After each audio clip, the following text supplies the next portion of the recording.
What's up guys, my name is Ace, and lately I've had quite a few people questioning why I use the Tac Laser within Warzone on many of my guns, because it does have that big downside of potentially revealing your position to an enemy player when aiming near them. And when it comes to Warzone, stealth can be very important. I've also been asked a ton of times by people at what range is the enemy able to see that green laser when using the Tac Laser attachment. So today we're going to be doing a full breakdown of the Tac Laser, mostly focused on Warzone, although all of this does carry over to multiplayer as well. So first up, I just want to get into the upsides of using the Tac Laser, and the Tac Laser has some excellent upsides. First up, aim down sight time. This helps you quite a bit in the aim down sight time department. For almost all of the guns in the game, this is actually the most beneficial attachment that you can use for reducing your aim down sight time. And it appears this reduces your aim down sight time by about 20% for almost every one of the guns in the game. So as an example, on my Grouse setup for Warzone, it reduces my aim down sight time by 4 frames at 60 FPS, which is 67 milliseconds, and that's a long time in Call of Duty terms. As for my AX50, I also use the Tac Laser on my sniper rifle build, and the reason for this is I get an 8 frame improvement to my aim down sight time on the AX50, and this is an absolutely massive improvement.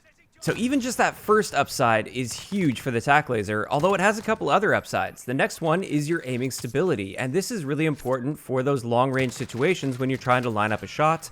Let's just have a look at it side by side. First up, with the Grau, on the left we've got no attachments on the Grau whatsoever, and then on the right we do have the Tac Laser, and you can see it is definitely more stable here. So especially if you're trying to line up that shot at longer ranges, which you're often going to be doing within Warzone, the Tac Laser is very helpful in this area as well. Now, I also wanted to show you what this does to the sniper rifle. Admittedly, it doesn't matter quite as much with the sniper rifle because at longer ranges, you're just going to be holding your breath regardless of whether or not you have the Tac Laser. But I would say in a lot of closer range situations, if you're in a panic and you just need to get that shot off quickly with your sniper rifle, the Tac Laser does help you acquire your target a little bit faster, and there's less of a chance that when you aim down sight, you will be significantly off center.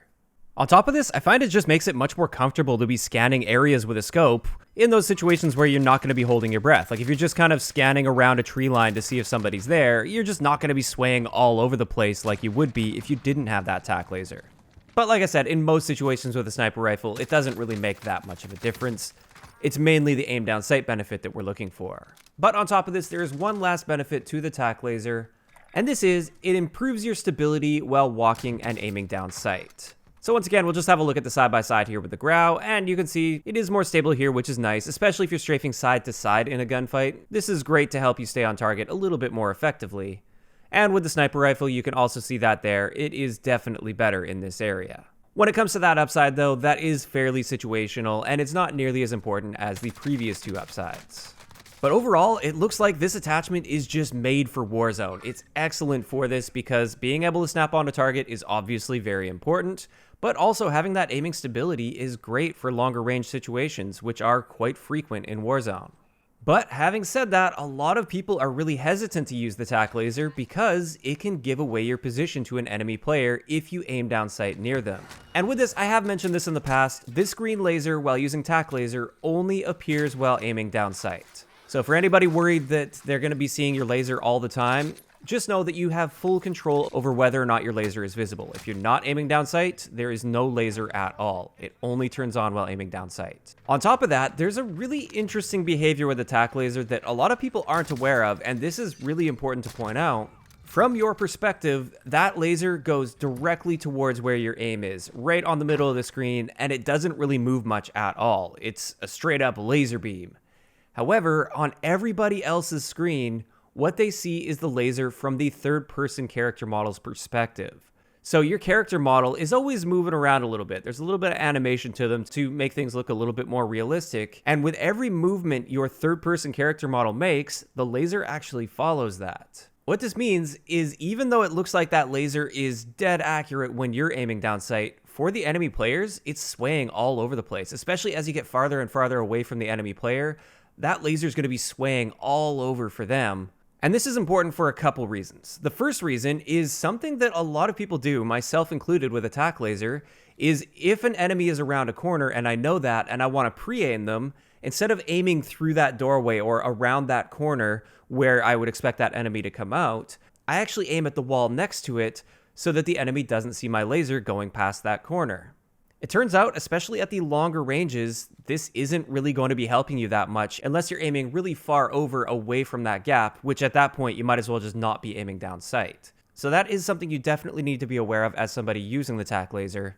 However, this is also something that can really help you as a Tac Laser user, because when you start getting to longer ranges, that laser is swaying around so much for the enemy players that all they will really see are brief flashes of that laser, depending on the distance, of course, rather than seeing that laser beam going right past them. So this brings us to the next thing, and this is the big question a lot of people have been asking me, and I've been curious about this as well.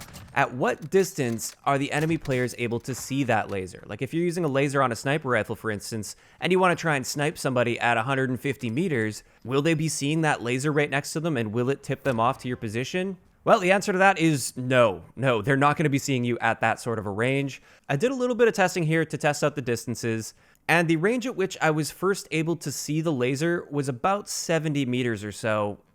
And even in this situation, it was just for like a brief flash. I saw it for about 2 frames, and then it just disappeared for a long period of time. And then every once in a while, you'd see that little brief flash of a laser, which in a realistic situation in a game, most players are going to miss that completely. So while you technically can see that laser at about 70 meters, you don't really have to worry about enemy players seeing that laser.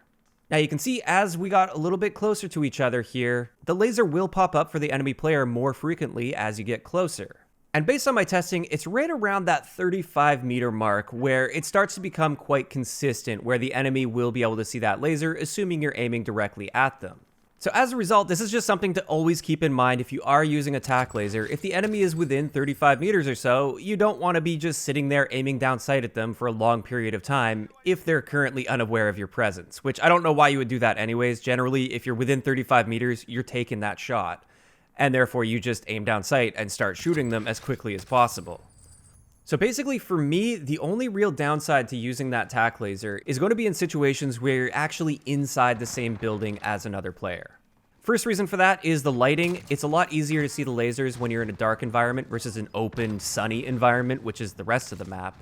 But on top of that, these are the situations where you're often going to be pre-aiming around a corner, expecting an enemy to come around the corner, or as you kind of pie around the corner and strafe around that corner to get a line of sight on them, you don't want to be revealing your position and showing them exactly when you're about to come around that corner. And this is why, for me, I tend to use Tac Lasers on weapons that I'm planning on using towards longer ranges. I don't tend to use Tac Lasers on my SMGs, for instance, because those are designed for those situations to clear buildings and to pre-aim corners as you are clearing those buildings. But that is just my personal preference when it comes to this, so most of my assault rifle builds will have a Tac Laser on there. Also, my sniper rifle build absolutely has a Tac Laser on there. And something else I wanted to mention with the sniper rifles, if you're worried about the Tac Laser revealing your position, I think that's the least of your concerns. It's more so that scope glint that they're going to see anyways. So I don't really see much of a downside at all to using a Tac Laser on a sniper rifle. It's mainly just those close quarters weapons where you have to be a little bit more conscious about when you're aiming down sights and when you may be revealing your position to the enemy player. So when it comes down to this, I highly recommend using the Tac Laser on longer range builds, but I would say maybe you want to be a bit more hesitant with your more close quarters builds. On top of that, I did want to give a brief mention to multiplayer as well. I don't use Tac Laser nearly as often within multiplayer because most of your gunfights are going to be happening well within that 35 meter range or so where the enemies are more likely to see that Tac Laser, even if you are using a longer range setup. Now, the exception to that is the sniper rifles. Once again, they're most likely just going to be seeing that scope glint anyway, so I don't see any reason to not use the Tac Laser on a sniper rifle just because it's so beneficial to aim down sight time. But yeah, when it comes to multiplayer, I tend to avoid using the Tac Laser on most of my guns. And with that, I'd like to know in the comment section below, first up, did any of this surprise you when it came to the Tac Laser and its behavior within Warzone? And also, what is your opinion on the Tac Laser? Do you like using the Tac Laser on the longer range guns like I do? Do you like using them on close range guns? Or do you just generally tend to stay away from the Tac Laser completely? Just let me know those thoughts in the comment section down below. If you enjoyed the video, a like rating is always appreciated, and don't forget to subscribe for more if you haven't already. I'll talk to you guys next time.